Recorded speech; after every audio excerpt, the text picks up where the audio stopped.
So hi, everybody. I'm Rebecca Green. I'm the founder of Dear Producer.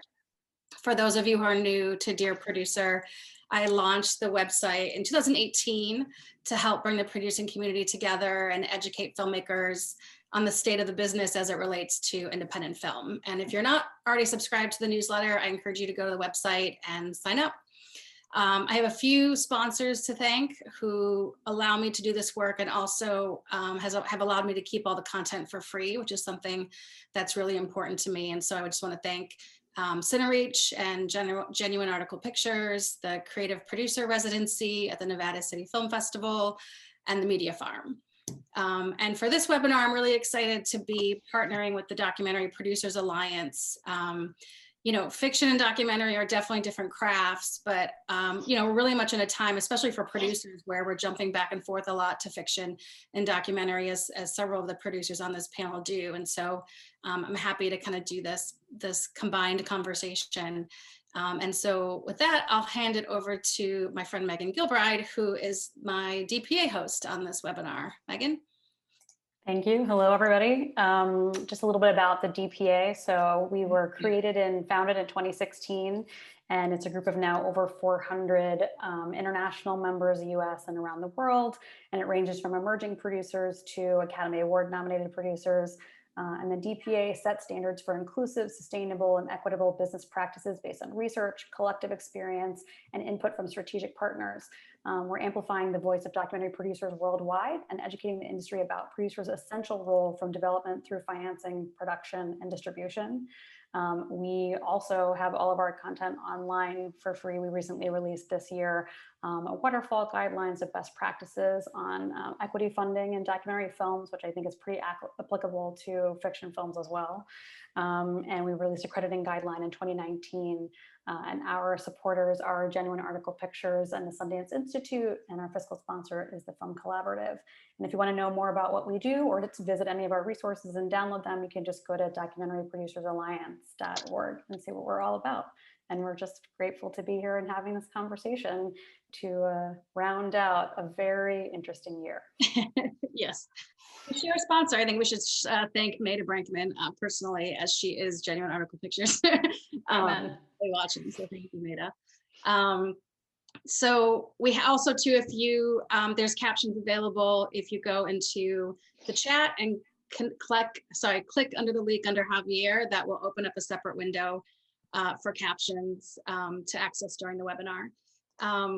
So we're not going to do bios. Everyone's bios are on the website, and I don't like to spend time doing that. But to start the conversation and get a little bit about everybody's personality and kind of where their headspace is, the question for everybody, Diane, we're going to start with you, is that, you know, throughout this year of the pandemic, I have found that there are two kinds of people in this industry: those who think everything's going to go back to normal eventually, maybe sometime soon, and those who don't and really feel like we're in a kind of a seismic change. And so I would love if you could tell us, which one are you and why? Diane? Thanks so much, Rebecca and Megan, for putting this together. I think it's really important for just all of us to be here together towards the end of the year and kind of talk about all this stuff. So I'm really excited to be here. I don't think things are going back to normal. I don't know what the word normal is anymore. But I don't think that that's a bad thing. I think, you know, historically, you know, moments like this in history, no matter what the industry is and just politically everywhere, things are changing. And, you know, I think we've felt that, you know, change quite a bit in our industry this year, you know, physically, emotionally, just the way we do everything. So for me, I definitely think things are not going to go back to normal, but I'm curious and excited and hopeful as much as I can be to see where we land. But we've got a lot of work to do to figure it out. Kishori? Not to reject the binary, but I kind of feel like I'm neither of those groups. You know, I think in some ways, I think we are overestimating how much human behavior is going to change. I think, like, I do not think theaters are dead. I do think this year has actually proven that, you know, home entertainment isn't actually fully enough for people. I'm sure we'll get into this later, but I do think that, you know, streamers are king, as the saying goes. And I do think my biggest concern is about how we're going to break new talent, because the infrastructure that exists is just, that is going to change. The fact the independently financed work to film festival system to distribution, that's obviously going to change. And there has been no talks that I've seen up close with any network has thought through where they're going to find the next, you know, idiosyncratic artists that they want to slate in for their corporate big commercial work. So I think that's where the conversation is for me. But yeah, feel like some things won't change that. I also think some things won't change that dramatically also. We're definitely going to talk about discovery. Sue, do you want to jump in? I don't know is the answer that I have. I'm really not sure what this is gonna. What I do know is that I think that this is going to change the way I think a lot of things are done, and I think at this point, like it's just important to just keep aware of a lot of things and see what other people are doing and how things are going. I think it's just impossible to predict what's going to happen, or, you know, and I don't even know what normal is anymore. Hey, Ryan, what's going on behind you? It's a cast member making fun of me, I think. How about you? Sorry. That's okay. Get out of here. I think I'm with Kajori a lot. I think I feel I'm generally a positive person, but you know, I think with all the changes, I think, you know, within the distributors or theaters, I think it's inevitable that things change. I feel from like a movie making standpoint, I say this only because my mind was completely, you know, I clueless as to how things from an actual movie making standpoints are or were until this little reshoot I'm doing now for a film I did last fall. I think as far as like making movies, I think it, you know, remains the same, I guess. But I don't know. I'm as confused as everybody else. I really don't have a concrete answer. I think for myself, I hope that theaters don't go away. I mean, I'm as an audience member and a fan and a viewer, I just can't see that I refuse to accept that. but I don't know. I mean, I welcome change and I want change in certain ways, and I think there's also a lot of uncertainties that we're going to continue to learn and adapt and work through for the next, whatever this next thing is.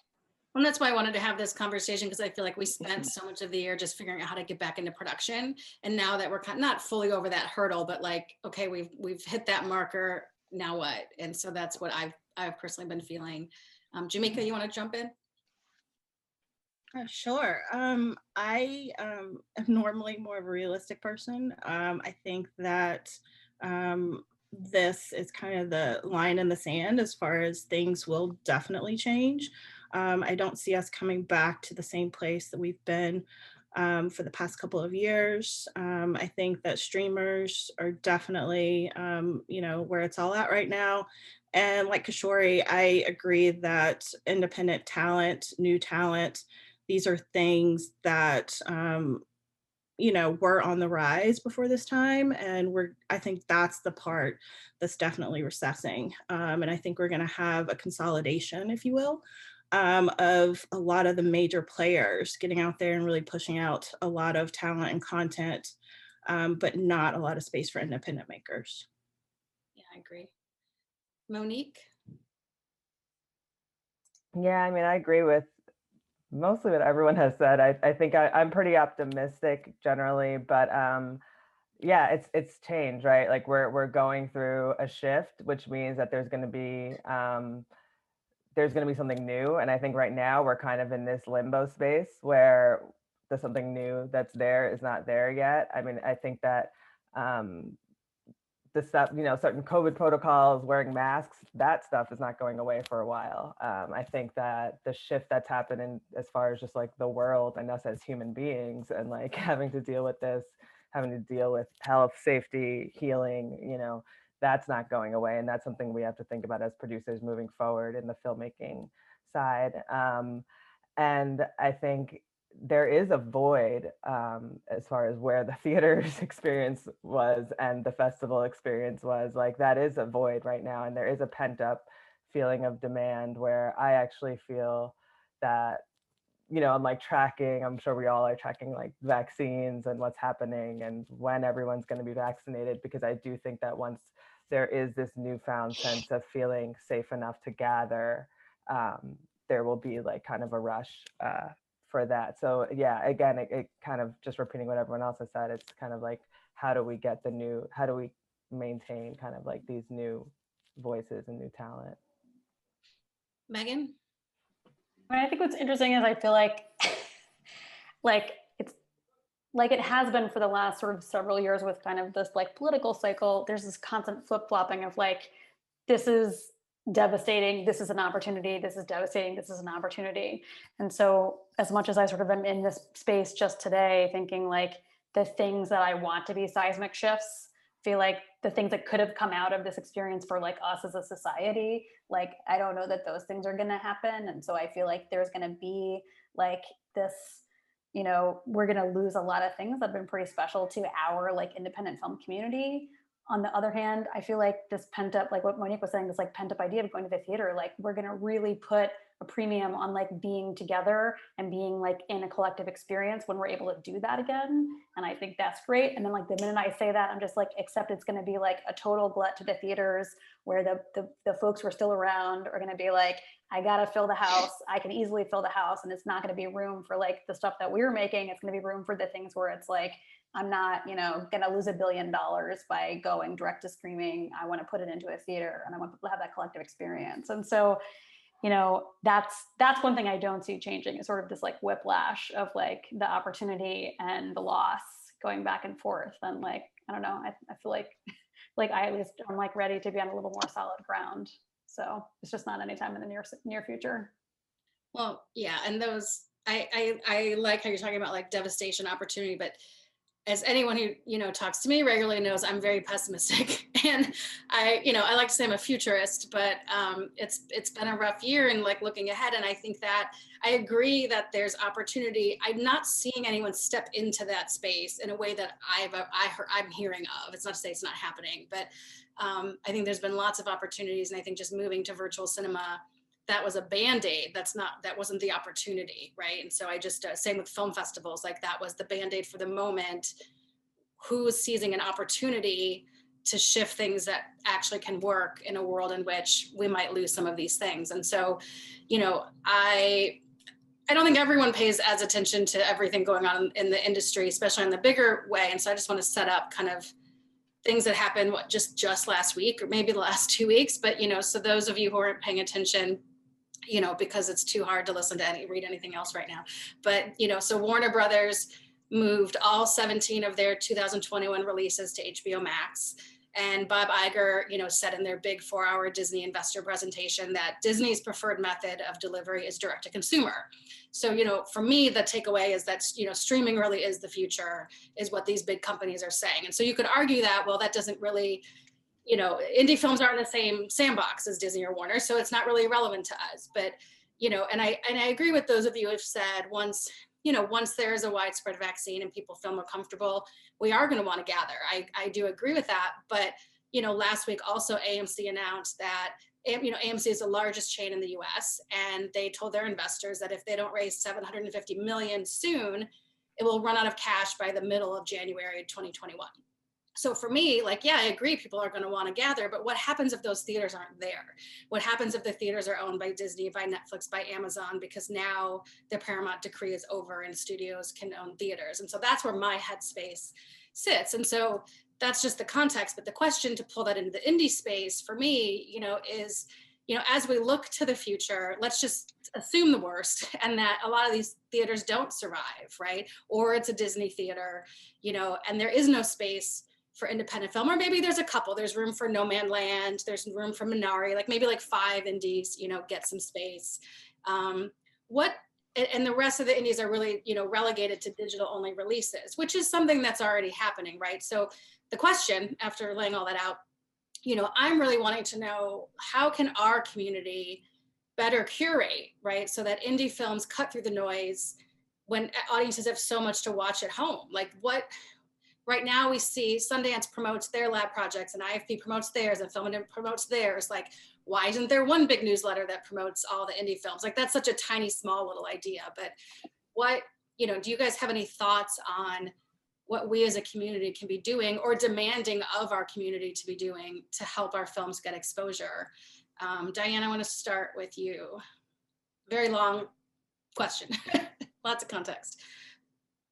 Yeah, I'm just trying to think. I mean, you know, I think we need to get some out of the box ideas. Like honestly, like, you're not wrong, but it's like, where's the venture capital investor that's willing to build their own streaming service that literally supports independent film? Because there is an audience for it, right? We all know this. Any of us that have been working in this industry know people watch these films.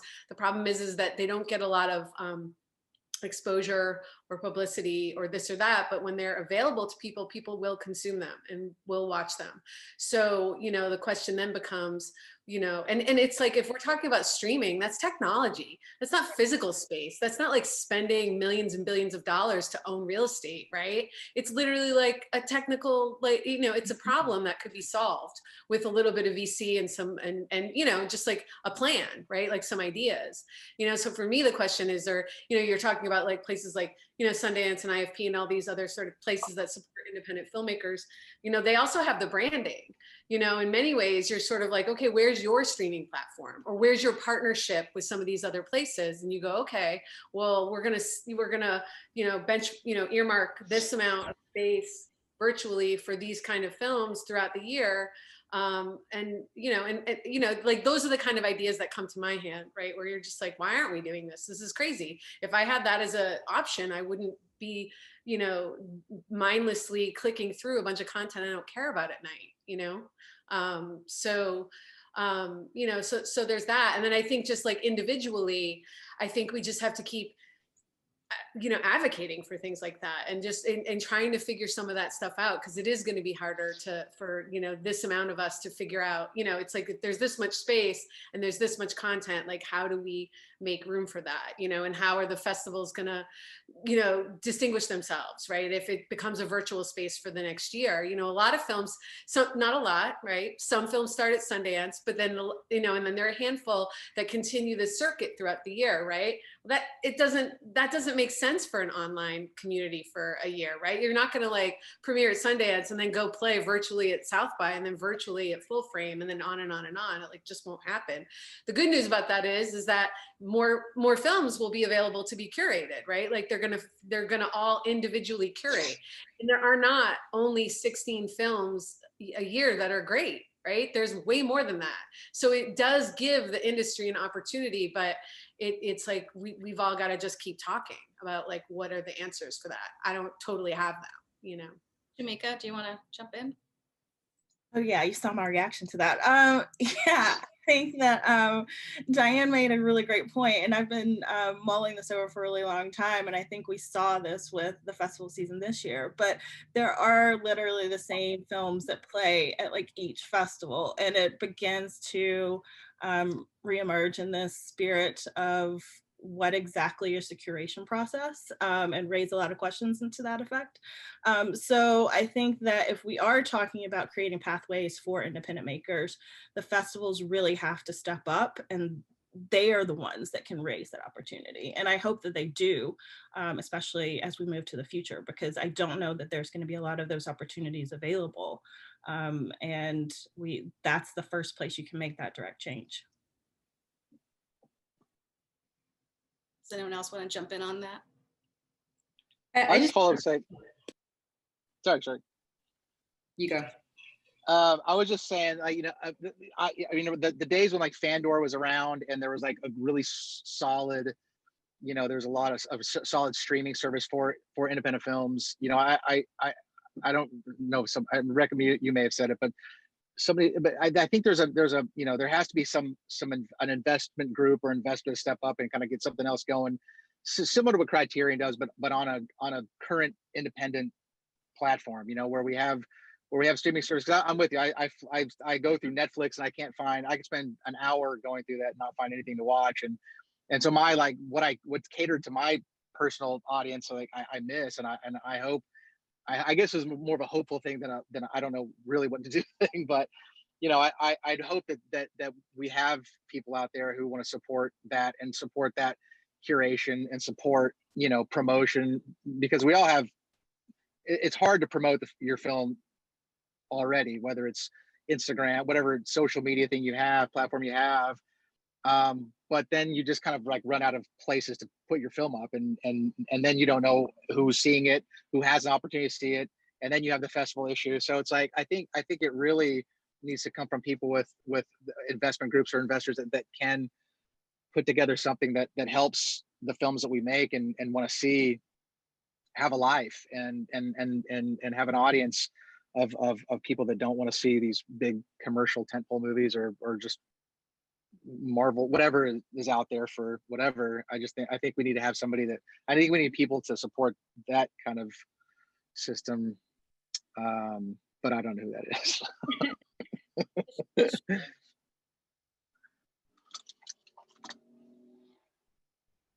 I was just gonna say, like, the takeaway from this is, for me, and of all the rise of streaming, is like the role of the curator is actually rising in a way that I think in the earlier days we were like, oh, the internet's going to democratize everything in a way where like critics don't matter and so forth. I actually think the opposite's happening, in the sense that like people more and more want, like, to Ryan's point of like, I don't, help me stop scrolling for an hour. What are the best of the best? And I know this is like a very unscientific thing to look at, but like, I remember at the start of the pandemic, I would get these emails, and every person I know who worked in film, I feel like we're getting emails from like their family and friends of like, hey, give me your top 20. I have like time at home, like give me your top 20 movies. Like I just think the role of like taste is going to matter more and more. And I think it's and the space that actually I'd love to see a rise in curation is from the exhibitors themselves. Like I would love for Metrograph and Angelica and like whatever art house theater to be going to these festivals themselves and saying,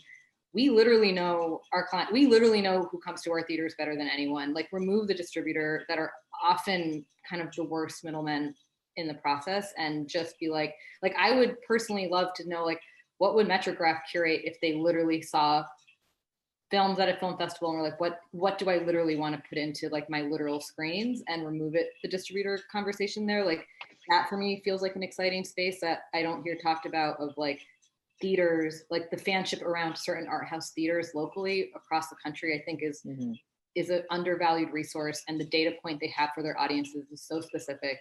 And like I, as a producer, would love to talk directly to curators at, or whatever we call programmers at, the major art house theaters across the country, and be like that makes much more sense to me.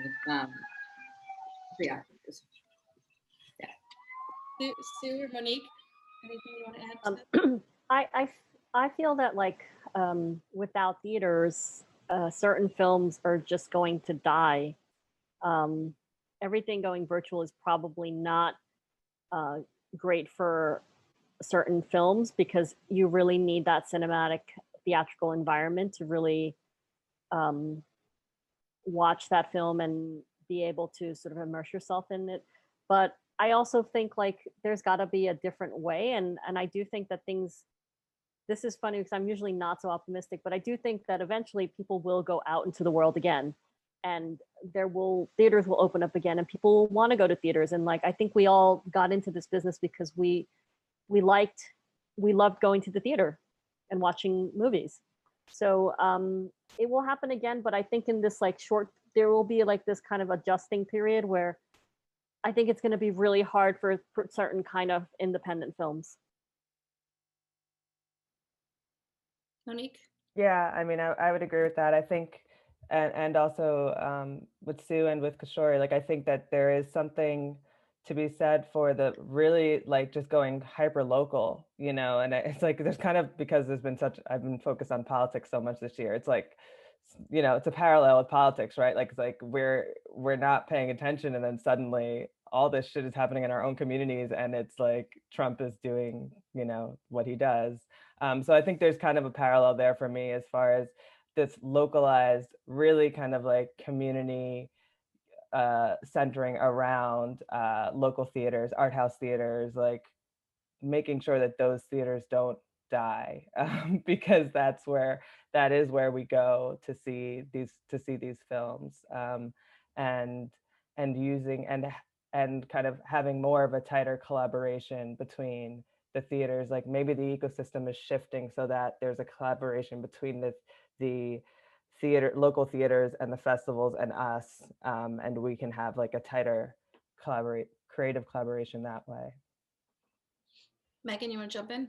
It's funny because I feel like what's interesting is like all the things that everyone has sort of said, like all kind of come, like it's like two sides of the same coin, and it's like content overwhelm, right? Like we're saying, like what's maybe not working with the streaming services is like you're just like scroll, and you don't have that thing that like leaps out at you. Whereas like what is working with community cinema is basically saying like these are theaters that know what their audience will watch, and you'll basically be like, I'll go because if they picked it, I know it's going to be good, right? Like you have that kind of local community, and it's like if we're thinking about, is there an opportunity for like a physical space and a digital space that has that sort of level of curation? And I would say too, it's like, I still don't think anybody in the streaming space, you know, it's like there are people who do it better and people who don't do it as well, but it's like, we have not like solved the like marketing problem of movies like in streaming. Like there could be a totally great movie that's streaming that like has gotten Facebook ads or billboards or whatever, and you will totally not know about it. And it's like the flip side, like the thing that like your, you know, parents are talking about at their Thanksgiving gathering is like a thing that's completely not on your radar.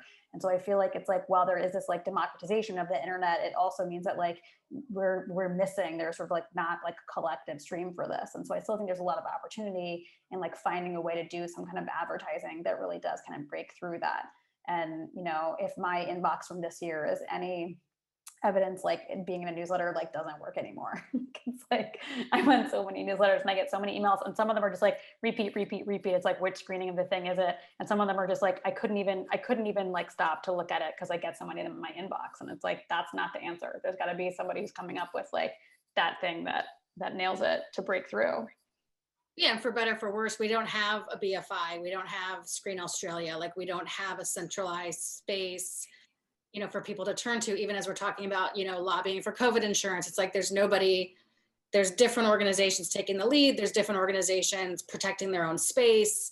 You know, even like I said, even as down as simple as newsletters, it's done the same way. You just scroll through them because you get so many and there's so much repeat, and like you just don't pay attention anymore, you know. And what I, you know, poor Lisa Haskell, I don't know if she's watching, but you know, she's the director of the Film Independent Labs, and she posted recently about on Facebook about like, we're doing the best we can. Like, please don't keep criticizing the nonprofit space. Like, there's been a lot of layoffs, there's been a lot of budget cuts. Like, they're managing as best they can. I don't know that we can rely on those organizations because they're struggling with us, right? And so I just don't, like, I think Ryan said, like, who's the venture capitalist, who's the person? And what I always think about is like, how long are we going to just sit and wait for nothing to happen, and then nothing happens, and then Netflix becomes the only place to make a movie? Like, I don't know what the revolution is, who's starting it, who's leading it. But like, cause I, you know, this is, I think, the 6th webinar I've done. We keep talking about the same thing. So everyone's looking for somebody else to do it. So whoever wants to do it, please call me so we can start like bringing everyone together. And so I think that's a big piece of it.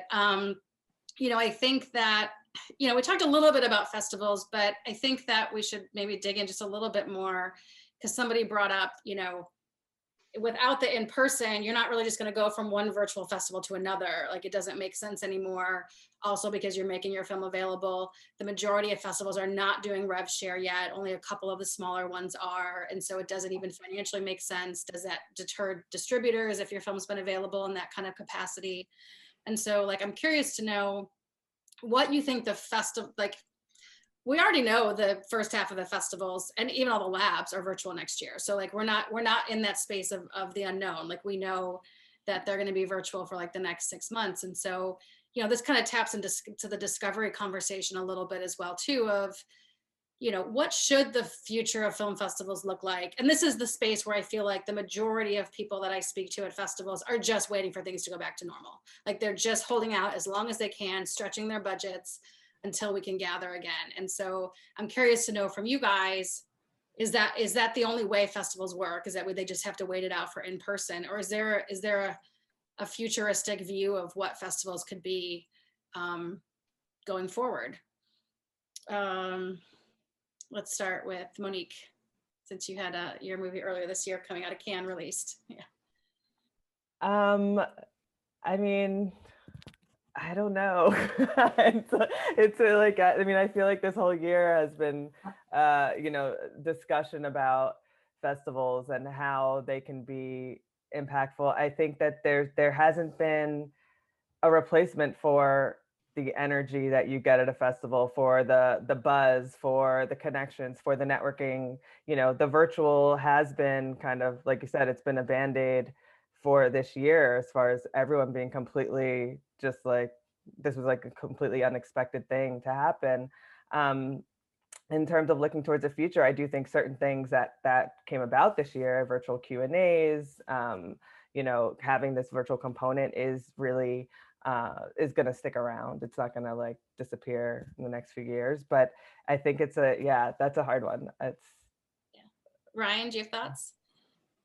I mean, yeah, I think, I mean, my hope is that things, that we are back in theaters. That, I mean, I think the thing for me is all the kind of work that you go in, that you put into a movie, and obviously we all do, and we all, the blood, sweat, and tears that go into them, and the kind of celebration is, I think, is something I mean, I miss a lot. You know, I think it's like, I think not having that jump off, especially for the films that everybody on this panel makes. I think you want to have that jump off. You want to have that excitement. And I think that, going back to the aspect of promotion, like, you know, you find these avenues, you find creative ways to promote your film as much as you can to get it to have a buzz or have whatever. I miss that. I miss that kind of like camaraderie and that excitement, and the excitement for friends, and the excitement for new discoveries. So I think my deep hope is that there isn't that virtual kind of aspect of the festival world that remains, because I think that excitement loses a bit of its luster when I haven't had a film in the virtual festival yet, but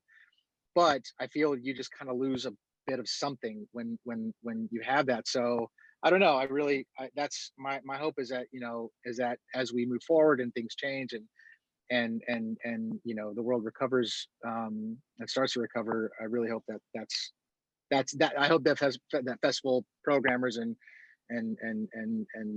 festival, you know, people figure out creative ways to help us promote films and show films. Diane? Yeah, I mean, you know, I miss being in person and seeing people, you know, but I also think it's a great opportunity for the festivals to get really creative with whatever virtual platforms that they want. Like, I think this could potentially be an exciting time. And I say that just in the sense of, you know, it's expensive to travel. There are people who don't make any money making some of these films, right? And then they got to like get themselves to, you know, if they're international, they're coming all the way to Sundance for a premiere, or South by, or any of these other bigger, you know, it's just like all the money it takes to get them physically there. That's a barrier too, right? There are barriers to being in person. So on the bright side of having, you know, some sort of virtual potential festival, you could geo-block, you could set up a certain number of streams for a certain number of people. You could build buzz outside the festival world with your initial, you know, sort of screening at a premiere at an online festival. And especially if you're not playing at like 10 festivals all year, if you're only going to maybe play at 2 or 3, like that is a great opportunity. And if the festivals could figure out a way to revenue share or something, you know, with filmmakers, they're not traveling, they're not spending that money, then that's a way to put a tiny bit of money into filmmakers' pockets. Like, I actually think this is a moment where it could be really interesting and exciting. You know, it has to be figured out. Do I miss being in person? 100%. But the other thing about a virtual festival to some degree is that the audience is left to just experience the film. There's no buzz on a bus. There's no like favorite kid on the block. It's like, here's the movie. I'm going to experience it. I'm going to like determine what I think about it. And like, that's really exciting. I feel like there are films and filmmakers that would emerge from that. And because it's a technology platform, it's not like, oh, I can only fit a certain number of films in my theater during this time period, where you're like, oh, this one film seemed really out there, but I don't have anywhere to program it. In a virtual festival, you'd be like, oh, hell yeah, I'm going to program this film and see what happens. Again, it doesn't cost money to do that, right? It's just like another place to put it. So, you know, that's me trying to make lemonade out of where we're at with, you know, in that respect. Well, and I think so, and Megan, I'll kick to you in a second, but I shared this article with Megan maybe 2 weeks ago, and it was a New Yorker piece about ambient TV. The rise of ambient TV was the title of it. And, you know, it specifically was about the Netflix series Emily in Paris, or what was it, Emily in Paris, because it's supposed to rhyme. But in it talks about like Brian Eno coined the term ambient music, which he described as being as ignorable as it is interesting. So I understand that that's Emily in Paris, but indie film isn't ambient noise, right? It demands your attention. Minari isn't Emily in Paris. I watched Minari last week, and I made a point to make sure like my lights were off, my phone was in the other room, my cat was fed, like all the things were done. I had my wine, I was ready to go, so that I'm not distracted. And so, you know, I'm curious, the question for you guys is, and actually somebody put a question in the Q&A, which is a counter to my question. Is there anything yes, we can all sit at home and watch movies. I don't know, like, you know, doing Sundance virtually, I have a pass. I don't know how many I'm going to want to watch at home. It's going to be a test, right? So is there anything that we as filmmakers can be doing to increase at-home focused engagement from audiences? And then the question in the Q&A box was, you know, assuming theaters do open again, how do we eventize indie films so that people go to the theater? So like, so I guess the overall question is, how are we engaging audiences on a bigger level for these independent films? Megan, do you want to kick that off? Well, it's funny because we talked about this. Like, I struggle with the sort of like, one of the things that's like propels the internet, things on the internet, streaming, is this idea of engagement, right? And you get engagement from like, there's traffic online. And so I remember like when Tower played on PBS, there's like a hashtag on PBS. So it's like on broadcast, but it's like, here's where you tweet about the film. And it's just like, on the one hand, some of the most like lovely, moving things about the audience connecting with the film was like there for us to see like during the broadcast. And also I'd seen the movie, you know, 100 times at that point. But on the other hand, it's like, put your phone away because we're watching the movie now. And it's like, you shouldn't be like looking down at your phone to tweet, but we're watching the film. And it's hard, I think, where it's like, you know, the ambient TV article was really talking about like, you're supposed to be shopping online, tweeting, scrolling for other titles while this is on. And it's like, none of us got into this business for our films to be watched that way. None of us did that. And it's like, this work demands you to like lean in. And it's a totally question I have. Like, it's like, I watch Mank and it's just like, I was like, the dialogue so fast, you have to like lean in. And it wasn't like a turnoff. It was amazing. Like, I was just like, this is a great feeling of being like totally attached. But it's like, we have to find ways to create that self for us. And I will say like, you know, being stuck at home for 8 consecutive months is probably not, and like doing business on Zoom and watching TV on Zoom and seeing your family on Zoom is sort of like maybe not the most ideal way to get you to be like, I'm ready to like connect with just this project in this moment. And I think it's going to continue to be a struggle. Jamaica, you want to jump in? I don't know that I have a direct answer to the question, but I will say that I think that there's 2 things that are happening. And I think we all miss the festival buzz, but I think that's because we like to go and socialize. I don't think that has anything to actually do with our films. And so when you put everything online in a digital aspect, there is more direct focus on the film. And I think that it's there to actually serve the audiences, which we intended to make the films for. So again, I don't have an answer to the question. I just find it to be fascinating how we view the festival circuit versus I think the answer would be totally different if we went and asked a survey of our family and friends who are not directly tied to it. I do want to say one thing though about the festival circuit that I'm not hearing talked about enough, at least for the narrative side, is like the number one reason equity investors, and I know that's a separate conversation if they're going to exist in the future, but like the number one reason still equity investors invest is for this glamour factor often. Like they are working in unsexy industries. They want exposure to a sexy industry and conversations and being able to say like, yeah, this is not really a sensible investment, but there is a promise of a moment at Cannes or a moment at Sundance. Like that made it a lot. Those are things that, yeah, sound superficial to our ears, but honestly are part of the pitch package. And like, I have to say, I feel very similar to Ryan that like, I know it's not as frivolous to me, the in-person kickoff. It's not as frivolous to me, that energy, because I do think that's what keeps it propelled. It's a less tangible thing,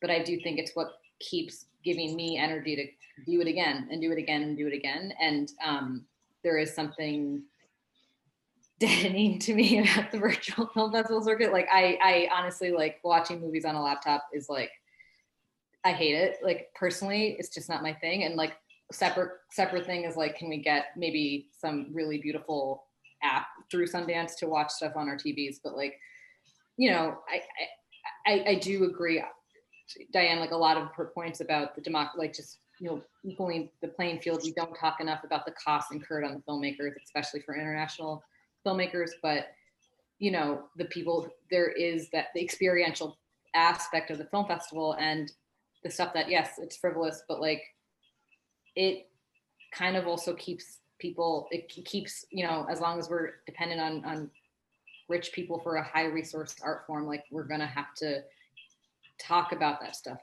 honestly and like figure out what other ways we can keep them, you know, culturally interested in our industry.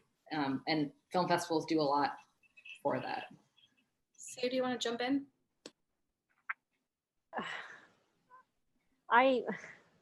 Such a difficult question to answer. That's the point. Well, no, I think that there has been a point of like, I feel that the films that I work on have really, I haven't had a film released during this COVID pandemic time, but I do think that a lot of the films I do work on like really need that theatrical experience. And so I've been thinking about like, how can I make the film, you know, experience the same in a small screen setting? Because I don't think this is going to go away like fast. So but I also think that there are filmmakers I know from, you know, different countries who have been able to participate in events. And I think that that's something that's really amazing, because often like a lot of people are locked out of things because they can't afford to travel, and they don't have, you know, they don't come from countries that have generous film, you know, commissions and such. So I think I feel that there are all these negatives because we don't get to go anywhere, we don't get to meet our colleagues, we don't get to do things. But on the other hand, I think it's opened it up to a wider world. And so how do you take advantage of that? So I think the truth is like, I just really don't know what the answer is. And when you sent those questions over for this panel, like my head hurt a little bit trying to think about, you know, how do I answer these questions and seem like I've been thoughtful about these things. And so I'm feeling like, I feel like we're going to get through it. I mean, like we're independent producers, like we do really hard things all the time. So, I mean, I'm babbling now, but that's how I feel. Like it's really.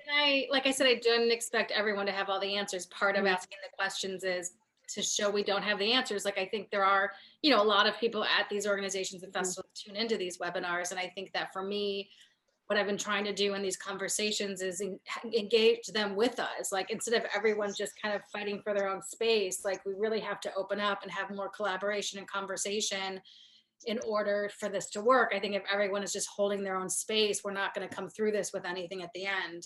And that's the piece that worries me. And there are collaborations going on in different ways. And so for me, it's like, it's just not happening fast enough. But can I like, Kishori said culturally interested. And it's Yeah. like, I think that's, but one of the things by not having like our own BFI, or like you're saying, like, it's like there's different support organizations that, you know, like all have different films that they supported. And it's like, I think with just what's come up this year and what's been happening kind of most recently in media, it's like things are starting to feel kind of disposable. And it's like, we're not actually recognizing that indie film is like a cultural asset.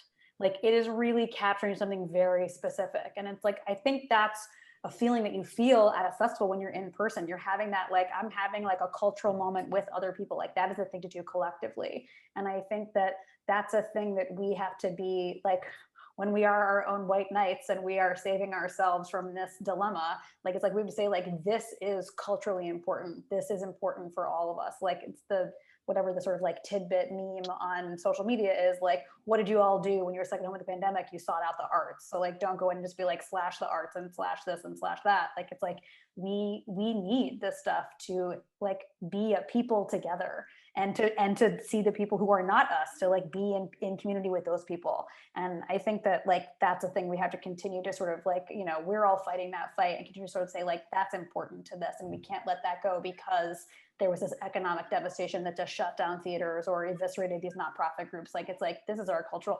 artifact and we have to fight for it.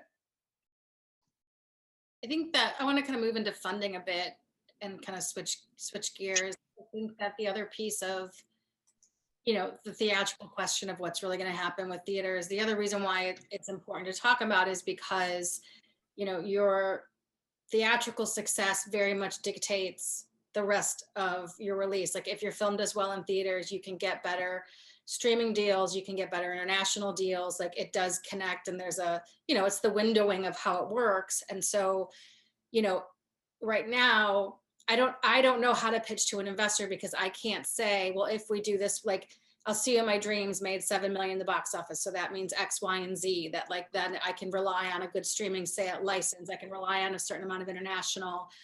I don't know how to talk about distribution right now. And if I don't know how to talk about distribution, I can't talk to funders.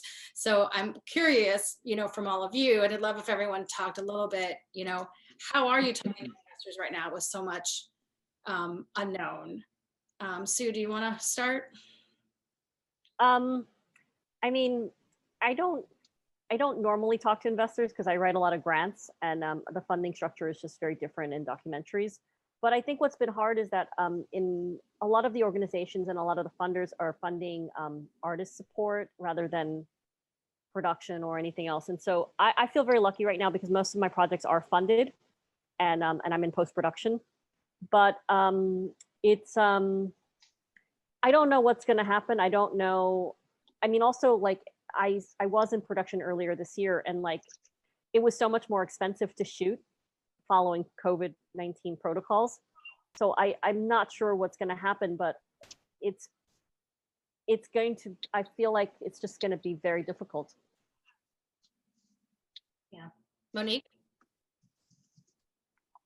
Yeah, I mean, I work in both documentary and fiction, and I agree, in documentary, you know, it's a different funding structure. It's mostly grant writing, and it's there's like this social impact part of it that is built in. So you're not, you know, you want theatrical, but you're already looking at this other way of reaching audiences from the beginning. And in some ways, I haven't been talking to, I'm kind of in a wait and see zone as far as fiction as well, because I do think that with all this disruption, it is hard to kind of have a crystal ball and speak in a way that makes sense for the world. And also the world is changing, you know, by the day, by the month. So I think that having films in development, we're looking at, you know, one project, we're looking, you know, talking about co-production and international, and, you know, it's like in France, it's, you know, theaters are still, once they reopen, it's very much a part of the culture. It's a cultural capital. It's just a different way of thinking and talking about it. It's like, no, of course the French theaters aren't ever going to close, like that's not happening, So I think that there's, in terms of how to, put together a funding package for fiction, it's still very unclear to me. It's still nebulous. I think that there's maybe a way of approaching certain kinds of films with that, fiction films with that kind of documentary strategy in mind, of like, okay, we have to think about this like really from like a social impact from the beginning, and reach and put that into the package when you're pitching it. Ryan? It's funny because I've had kind of two experiences this year. Well, an experience from last fall going into this year. One of which is a film, actually the one I'm doing pickups on right now, that was completely, that was financed through private equity and investors, and then I went immediately to an Italian co-production, Italian-French co-production, which that always has its own time frames and limits and stresses in its own way. But to me, it feels like now that's still an opportunity. There's still an opportunity over there, and obviously Europe's in a lot better place than we are as far as COVID. But as far as like finance, I find myself in a couple of different ways. I do more finance on an equity perspective, but it's kind of like, I have heard a lot about projects that are too dark and material, which I tend to work on too. is obviously, it's already hard to fund before COVID, and extraordinarily difficult to fund now. But so I think my perspective of just like what I look at is changing a little bit. I mean, I have an action comedy that I'm doing, which is a first for me, and I think it's like, if it's going to be difficult, which it already is, it always has been for me and everybody else, I think my perspective of what I look at, what I read, and what I maybe am challenging myself to do, but also what I'm able to pitch. And to me, like what I continuously hear is that, if the project's too dark, people don't want to spend money, people don't want to watch that. It's completely understandable. And if it is a pitchable project that you're doing, then the budgets have to go way lower because people aren't taking a risk, and that goes into the distribution and the fact that nobody really knows what's going on anyway, and with the theatrical, so we don't know exactly where we're going in general, so for me, like personally, I think my perspective of what I look at is changing a little bit, and not, I think I'm changing what I can speak to, and not less of a challenge, but just more of an opportunity, I guess, to be heard or have success in financing a film. Like I said, I think it's still difficult in the co-production funding arena too, but seemingly things are happening over there. So I don't know. I think it's just how I look at projects right now. Shamika? I think in the documentary space, it's a very different model, so I can't directly answer this question. I think that we have long past entered the stage where a documentary could easily be made just by grants, and we do need that private equity. I don't know how the numbers are going to work, and I think that, again, this is going to be one of those dividing lines that we've been talking about, because there are so many producers right now that just don't know how to make it work. There's not enough private equity for documentaries right now. You have to really be in bed with a lot of distributors and broadcasters to get those deals going. And so, again, that's what I was talking about when we were like really boxing out some of this emerging talent and independent talent right now. So I think, not to sound too pessimistic, but it's a scary time for documentary. Yeah. Kishori? Yeah, I don't have a ton more to add. I'm exactly where you are, Rebecca, in that I don't have, and I can't map out the path, right? Like I can't be like, here's the equity will go into a finished product, which will go on the festival circuit, which will go, and then like distributors are going to like watch it and understand it and then acquire it and then put it out. It's like that whole model. We're still at minimum 6 months. Like, I'm very curious what happens at Sundance. I'm very curious to watch what happens. And you know, I am a little bit stalling. Like, my really honest answer is I feel like I have spent this year strengthening relationships with streamers and sort of trying to put the chess pieces a couple of, I don't play chess, but like whatever the analogy is for that. But yeah, I think, you know, the equity, I don't know how to, without the experience, without the glamour, without the promise of revenue, I don't know what I don't know what to say to them with a straight face as to why they should invest. Well, Unless they I'm have. glad you just admitted that, because I will say that as much as we all sit here and talk about theatrical and festivals and this, I know everyone I know is trying to get their footing at the streamers, because they know, at least in the immediate future, that is the only place. The problem is that they don't make small movies, and so only certain people get in that door. And I do think it's something to acknowledge that that is what's happening. So all the competition now, even in the indie space, is who has the best relationship with the streamers, and it's hard. And I don't feel like I'm in that door, right? So it's like, then what do you do?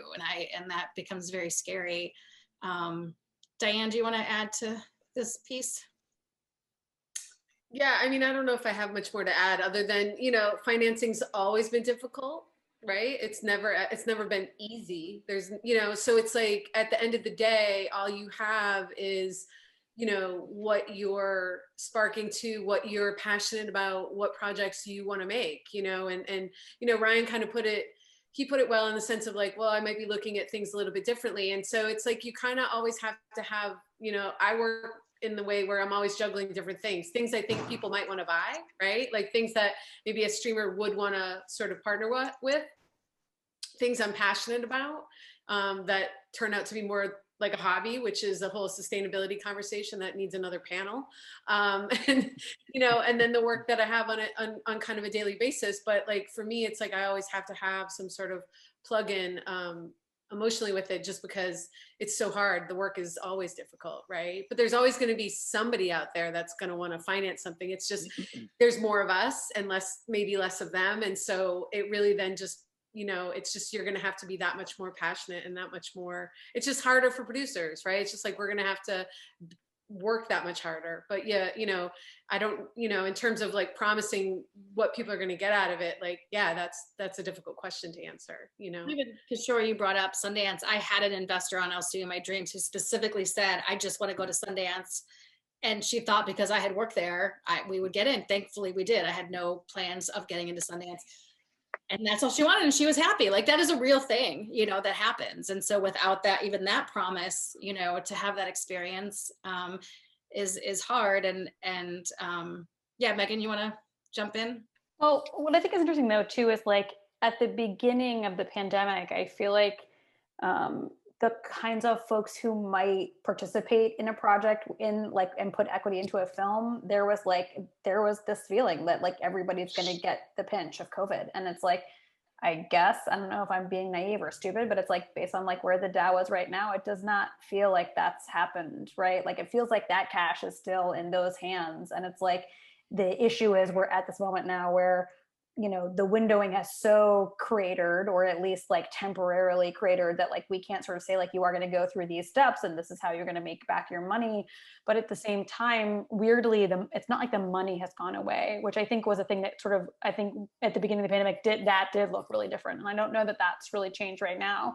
And so I think that that's just like, it's just an interesting thing that like came to mind when everyone was talking, that like weirdly that money is still there. It's just like, we can't sort of say like, here's the steps you're going to go through that like, if we're all lucky, we'll get your money at the back end. But I will say like that's not true for the nonprofits. Like, for those of us who raise money through grants, whether it's for development or fiction films, or, you know, all the way to the ecosystem on a project, like it's like that's not true for the nonprofits. And I think you know, again, kind of coming back to the white knight issue, the thing I think is like, we can all be resentful of like festivals we didn't get into, or like resentful of like grants that we didn't get or whatever, or like, you know, I think there's always been this kind of like theater versus kind of feeling that like theatrical was kind of this like dinosaur to a degree that like people were trying to like topple. And it's just like, all of those things are us. When these nonprofits go under, that is us. When these theaters go under, that is us. When these festivals go under, that is us. And it's like, I think you're right. Like you're pointing out that like, we're all kind of like individual filmmakers, individual organizations, individual festivals. Like we're all kind of like operating in this really like bubble space, but it's like, we are all part of this community. And I think if we don't get it together to act that way, like it is going to be at our own peril. And I do think for me, it's changed. Ryan touched on it, how I look at projects, and I'd be curious if anyone else feels similarly. But I taught a class for AFI earlier this year, and you know what I said to them is that, I mean, this is always the case, but even more so, like you have to believe your project is extraordinary. Like at this point, it can't just be that you love it. It has to be extraordinary, that you know there's an audience. Maybe you don't know exactly how to get to them, but like the bar, I think, is just so much higher in order to get attention, let alone get your financing, like get your distribution. It's just, so I think that, which also makes it harder for producers, because a lot of us work more in a volume, not a volume business, but like we have multiple projects because you never know when something's going to go, if ever, right? But so how do you find 4 extraordinary projects to work on? Like, I think it's very hard. Is there anyone else here who feels like, and Ryan, to your point, I think is interesting. I have heard distributors specifically say they want more lighthearted stuff. Yeah. But yet at the same time, you know, Monique, you're talking about impact, you know, the comedy thriller or comedy heist movie, whatever you said, it's like probably not an impact movie. So like, how do you know, it's like, how do you balance the, you know, those kind of things? But is there anyone else here who feels like they've really shifted how they're looking at projects after this year?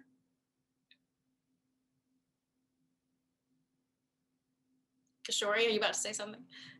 I mean, nothing that it feels distinct from what you both have said, but just, yeah, I think that's a great way to phrase it. It is, I do have a feature right now that I'm developing that I feel is so different and so weird, and it will be very hard to finance, but like, I'm very happy to fight that battle, because there aren't comps for me on this movie, and that feels like worth the fight. But like, there's also, it's like, oh yeah, I feel like I've never had more jobs coming my way for like mediocre TV. You know what I mean? Like there's like more, it's like just like a weird time where you can stay, because you know there is so much desire for content to the ambient TV point. So it's really like, okay, like how do I want to spend my time? What's like once I hit a certain amount of like income, it's like, then it's like, you know, it's a very personal decision of like, where am I putting my bandwidth? What is realities of like income versus time versus, you know, artistry? And like, unfortunately, that is sometimes like butting heads. And so, you know, my start is, I came of professional age in the micro budget like mindset of, you know, my first feature was 50K to 100K to 200K. Like that's how I learned how to do this job at all. So now it's like no streamers are looking to make micro budgets. It's like, give us your higher concept work. So I also feel like I'm developing more bigger sort of resource ideas in a weird way to pitch, because that's also what they're looking for. So it's just been I don't have an eloquent answer to this. But it's like, I feel like I'm pinging back and forth between like extreme scarcity and extreme like, no, like scale up mindset. On regards, go ahead.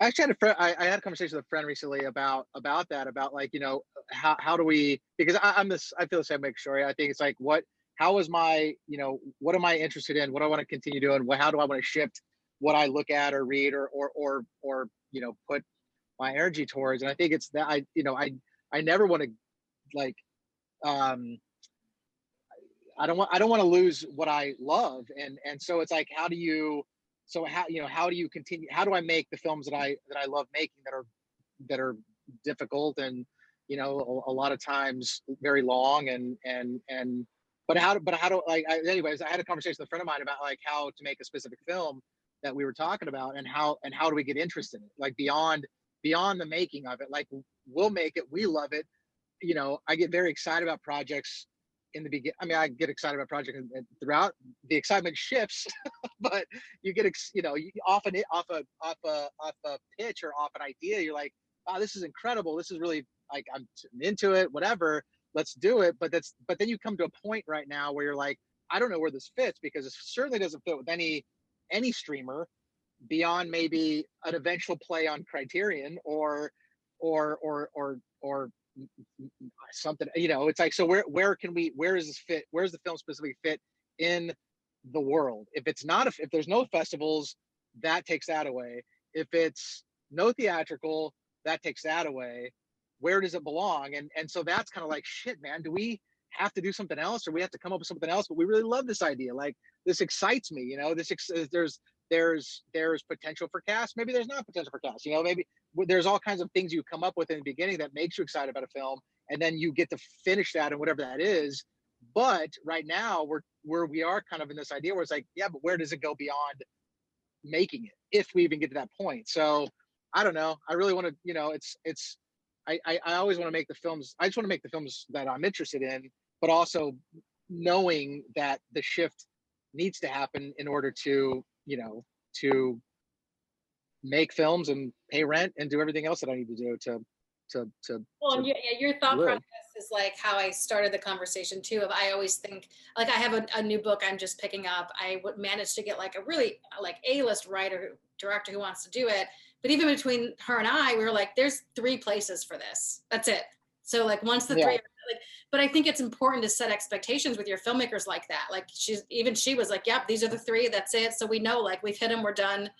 Yeah. That's it. We did what we could, right? I think it's important to have those conversations, but also in thinking about what you were just saying, Ryan, if we all start thinking about where it lands and the answer is there's nowhere for it, like, how do we create the place that's for these movies? Yeah. Right? That's how for we sure. start this conversation. And Yeah, I mean, I feel like, you know, I just don't think, like, Megan, what you're saying, it's like the theaters are people, they're us, you know, we're not going to lose festivals and theaters and there's just nothing, you know, like there has to be something, right? We have to kind of, and just listening to everyone talking, I feel like it's really about how do we collaborate? How do we collaborate more strongly with festivals so that even if there is this new version of a festival that may contain some sort of virtual component, we're still feeling like it's not a loss to the film. It's additive to the film. It's just like, how do we innovate in such a way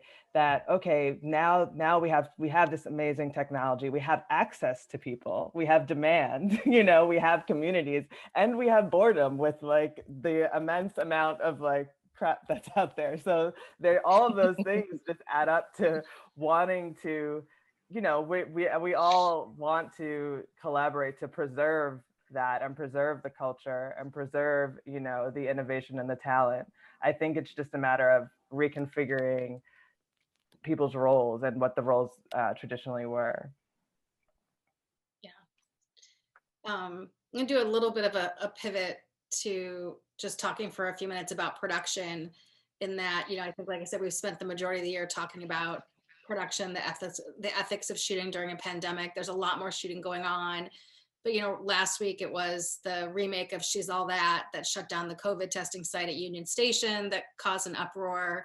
There was the restaurant owner in LA who had to shut down, but yet craft service had like 30 tables on a film set up next to her, and COVID numbers are still on the rise. And so, you know, I mean, Ryan, you're shooting something right now, and, you know, where are we all like in just the ethical question? Like, when I taught for AFI, I told the students, if you're not providing a wage to people, you should not be shooting. Like, I'm trying to come up with my own litmus test but that's not the same for documentaries. You could lose your story if you're not shooting, right? So I'm just curious from everybody, even if you're not shooting, like, do you have kind of your line of what makes it worthwhile to you? Because the truth is, we're not out of content. There's a century of movies we can be watching. Like, we don't necessarily need more stuff. Jamika, do you want to talk on this at all? Sure. I am not shooting. I have done everything in my power to stay away from shooting during this time. I think mostly because, you know, documentary is somewhat like a cancer. It feeds on like bad things happening to people. There's always like a tragedy or a death or like a disenfranchisement, and we run to the scene. So those are kind of the main communities that actually need help in this time, and they don't need to be inundated with our requests to, possibly bring COVID to them, in my opinion. So I have been doing everything in my power to not shoot. There's been stories that, I had lined up ready to go this summer, and they're still on hold. Everything is just pending because if it's not an emergency at this time, meaning we're not going to lose the entire story. We're just thinking about different ways to do it. I have personally revamped my way of working in the sense of the summer I took on a ton of development work, developing projects for not only myself, but for a lot of other filmmakers. I've done a lot of archival work, just trying to do everything I can do to stay safe and not create more panic in the bubble. So that's just my personal ethos. I know everyone has a different motto.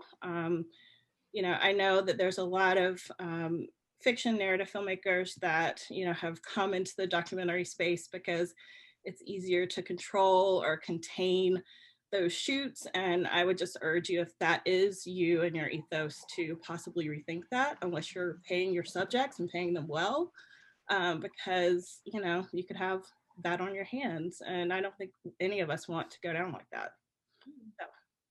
Kishore, you've been shooting throughout the pandemic. You want to comment?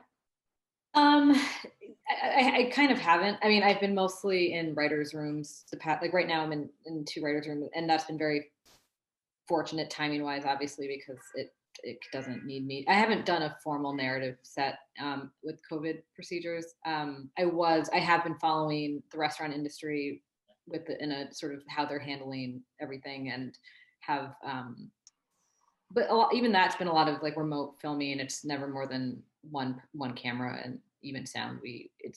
So I guess though, on the ethical question, it's like a labor question for me. So the ethics is not, for me, it's like, it's on the government. It's like the government isn't paying people to stay home, and we don't have social net. So it's like, and I feel the same way about like the restaurant industry sort of having to absorb like this finger wagging of like staying open or not. It's like, what is a choice? Like every crew member I know is like dying for work if they're not already working, or very like, and it's a terrible question. It's a terrible option, right? We're having to weigh feeding ourselves and like paying rent with, the majority of people who physically work on film sets with, risking your health. And it just feels like, I guess I sometimes get frustrated with the conversation because it sort of takes away from where the responsibility should be, which is like, we should all be getting paychecks to sit at home, and like that's the job of the government, to disperse money to people, and we are not doing that. So not keeping the conversation there is sort of almost feels like they're getting away with it a bit more.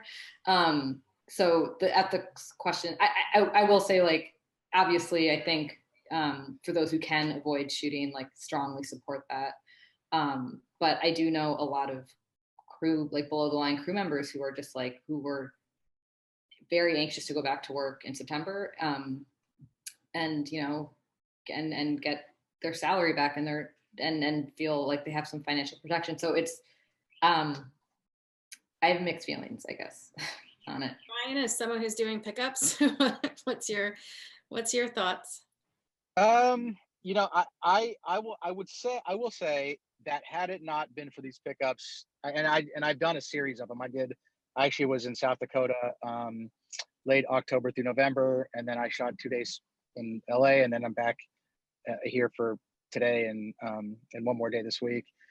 And I will say, if it weren't for this movie, and if it weren't for, and I feel the same way you do, sorry, it's like I'm a little bit split, because if it weren't for this, I wouldn't be doing it. I wouldn't be rushing anything. And I don't have any desire to, to rush into anything that would be a hazard or unsafe.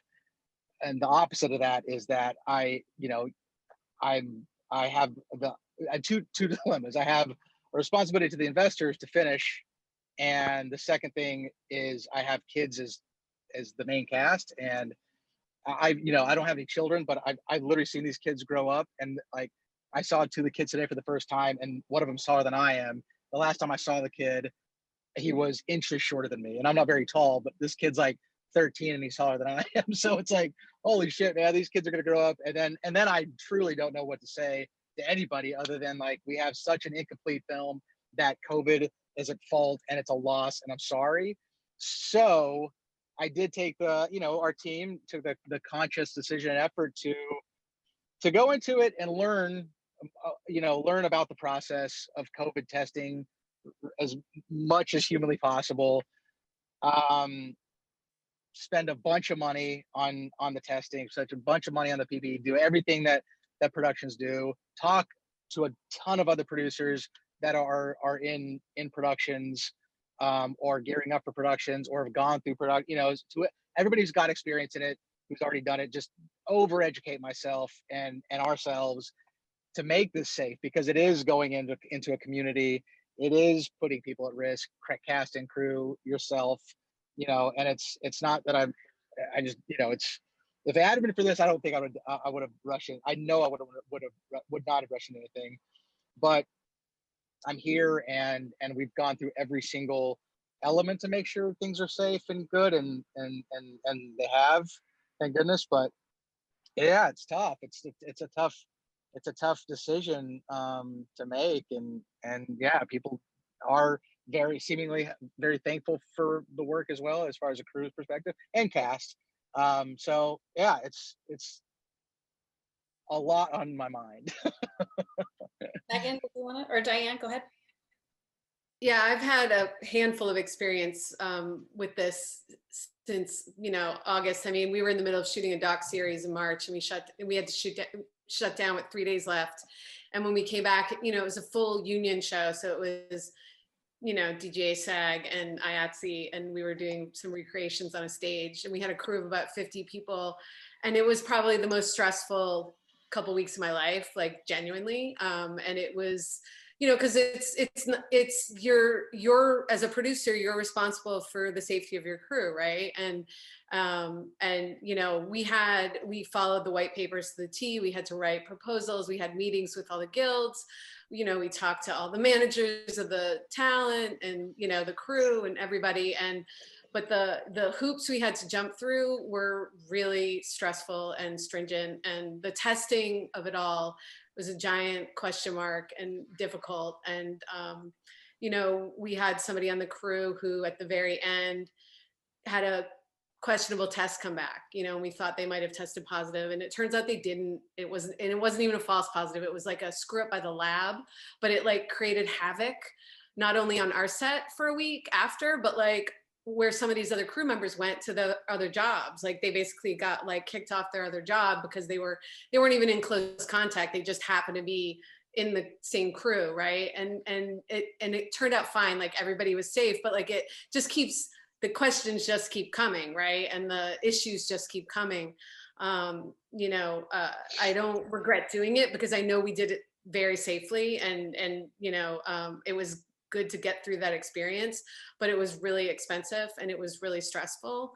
And I, had a smaller documentary shoot, we had 1 or 2 days to finish. We were in post, and the film had to be done before the end of the year. So we had to kind of get it done. And that was another situation where it was really contained and really done as safely as possible, and with a small group of people, and I just finished a shoot right before Thanksgiving with one interview subject on a stage.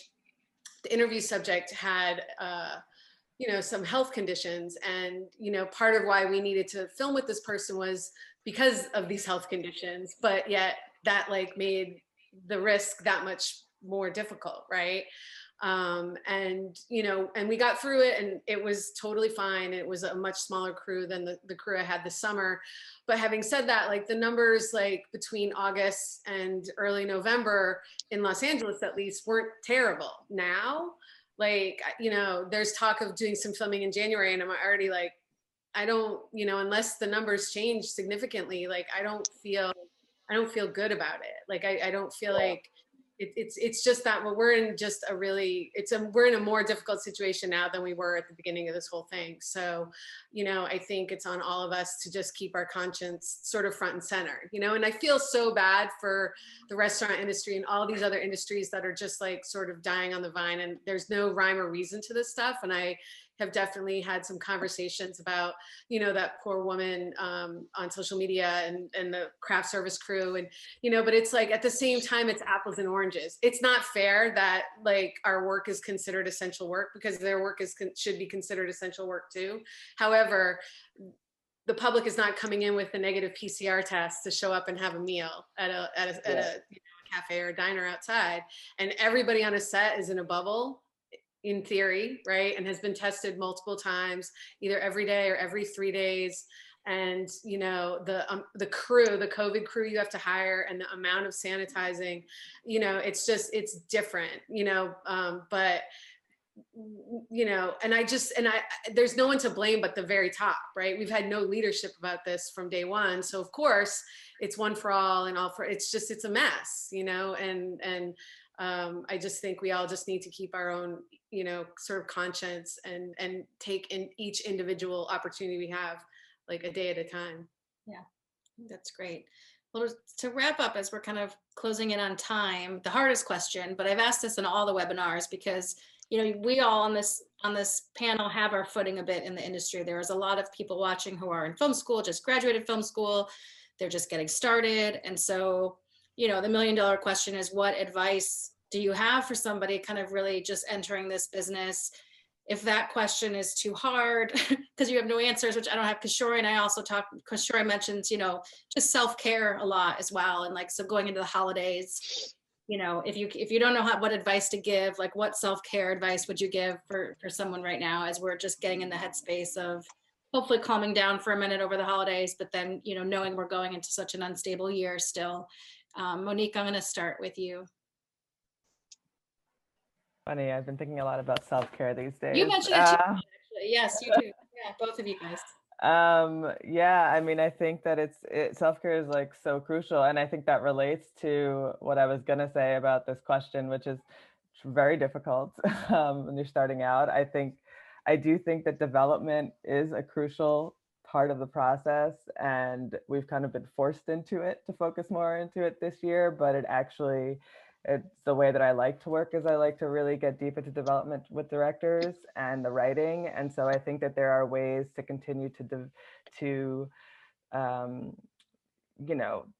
thrive and think about work and your voice and what you want to put out into the world during this time, and kind of hone your craft during this time without necessarily having to do any of these other things that are precarious and shooting, which is hard on so many levels.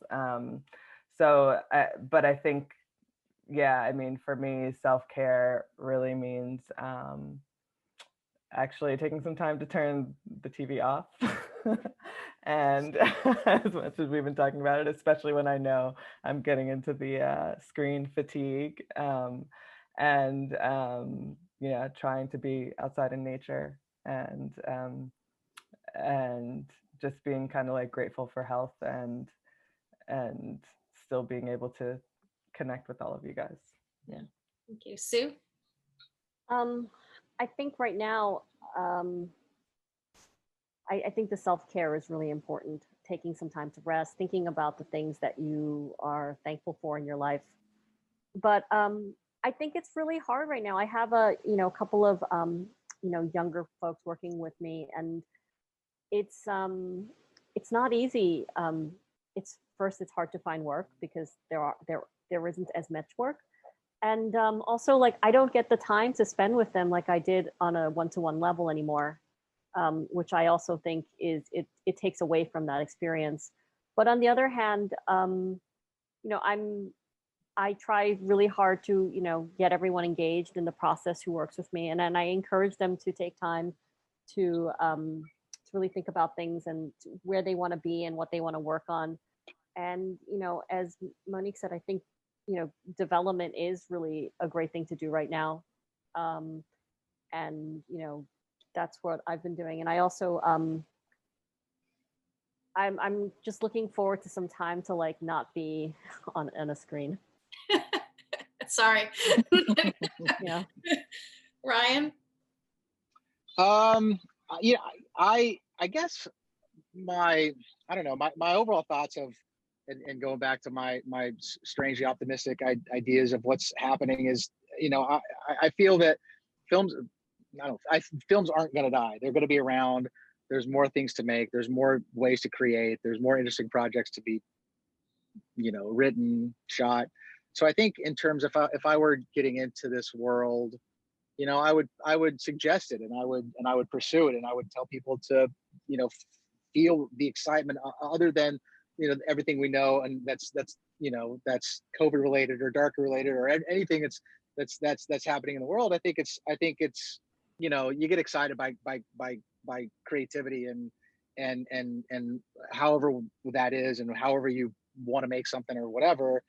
I think there's always going to be things to do and write and create and make. And I think in feeling optimistically, saying optimistically, I think that would be my suggestion. That would be my conversation. And of course, self-care, like in any producing world, is something to learn, because I certainly have never done that in my life, maybe until this year, where I'm like, holy shit, I have nothing to do. I'm going to do nothing and be okay with it, and and find other creative interests. I started picking up a camera again for my own for my own personal necessity, and just kind of making sure that, like, you have time to not hurry, and you have time to not think about 30 million things and 30 million projects that are pulling you in different directions, and kind of like be able to dig in and have conversations that aren't solely about work. Have conversations that are life conversations, whatever that is, to really get to know your filmmakers or get to know your colleagues, your friends, and in a deeper level. So I don't know. I think I've become, this year, if anything, it's taught me to be, a lot more self-aware of those things that I need, and in a weird way, it's made me more passionate towards other things that I've forgotten about. So yeah, taking a positive outlook on this whole experience. Jamaica? I've been really focused on self-care. I think at the start of the pandemic, I was like, there was this kind of thing that I was said, oh, I can't be skipping my therapy appointments anymore. So I really think that, if you don't have a therapist, get one. They can really save your life right now. But I think, as a whole, we as producers we don't really know how to do self-care well. We're always taking care of everyone else. So, first step is usually step away from your computer, have strict guidelines about like when you're going to answer emails, when you're going to be online. Try to stay away from Zooms if you can, not this one, of course, but otherwise. And then, getting back to basics. I mean, I've kind of discovered a lot of things that I loved growing up. As old-fashioned as it sounds, like I'm into puzzles and like cross-stitching and reading and, living my best 90-year-old life over here. But, having fun at the same time. So Great. Kishori?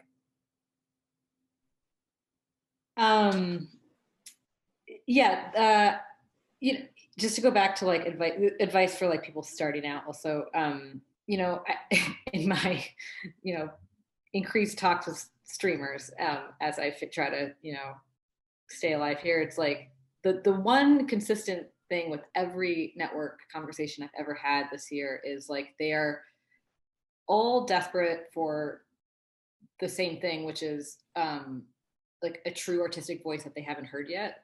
And like that is always going to be the commodity that you can't fake. And so I say that to say, like, I feel like a lot of filmmakers and creatives I know have been increasingly like, okay, the industry wants this, let me write that spec. The industry wants this, let me change myself. Like, and it's like my advice, and I know we kind of maybe contrarian to some points from earlier, is just like be like relentlessly honest with yourself about who you are and what you want, what you like, and what your kind of art you want to make, and be relentlessly authentic, because that is the one thing that no amount of committees or executives or financiers can buy without it existing in a real way. And I think audiences have gotten really savvy about noting when it's real, noting when it's not. So I guess my advice would be be exactly who you are, and be really have a really fine point about it. And that actually will make you more marketable in a lot of ways, because the harder that is to replicate, the more valuable you are going to be. Yeah, I guess that's my advice. Diane? I mean, I think everybody gave such great advice, which you should all just take. I think for me, I would just look for opportunities in places where you might not think there would be any. I mean, I think I built a career on that entirely, and just thinking I was going to go in one direction and I wound up in another. You don't know the stepping stones you're going to that are going to come to you along the way, and you should have your long-term goals in mind, and you should have your short-term goals in mind, and just be really clear about them, but understand that like sometimes the path is completely different, and like right now your path might be being a COVID officer on a set for like 6 months. Number one, you're going to make good money. Number two, you're going to be working. Number three, you're going to meet every fancy producer in town who might be like, that person is really smart. They're going to do other stuff besides COVID officer. That's not going to be a job forever. We're going to hire them. And, and I've kind of seen that in some younger people coming up. And so, and post-production, my God, if post-production is thriving. So, go find a corner to learn some new skills and keep your eye on the prize. All right, Megan, bring it home for us. Well, it's funny. Diane stole mine. I was just like, a lot of people went from like PA to COVID officer. So if you think that's not an entry-level job, like take an online test, get the certification, like read the white papers from the unions. Like she's exactly right. You will have a job. I also would guess that like doc APing and doc directing and contact tracing are probably not that different. Like you're going to like research people and reach out to them and talk to like a whole bunch of people you never talked to before and get to know them and get them to like admit what they've been doing. And like, I think, as always, I think especially be like a creative person and be a person who like thrives in this totally insane world, like you should be able to just like go have a life and go have a job to the extent that we are safely able to do that now, which I know is really hard. Normally I would say travel, but so don't do that right now. But I think also too, like as Jamika said, like we're all terrible at taking care of ourselves. So this is the time as like a person starting out into your career to develop those skills, because you will lose them as you are taking care of everyone else. And Lord knows, like I have to go back to school in that way. And yeah, I just think like, it's tough. I think we all know that it's tough. And I think the industry is changing a lot. And, none of us knows anything. What's the William Golden quote? Like, it's like, nobody knows anything. But, I think if you want to do this, the path is not a straight line. It is not like graduate from undergrad or graduate from graduate school and go right into that, like, associate producer job, or it's like we've all had all kinds of different jobs, and like that's okay. Like we all have to survive, so don't feel free to go do that.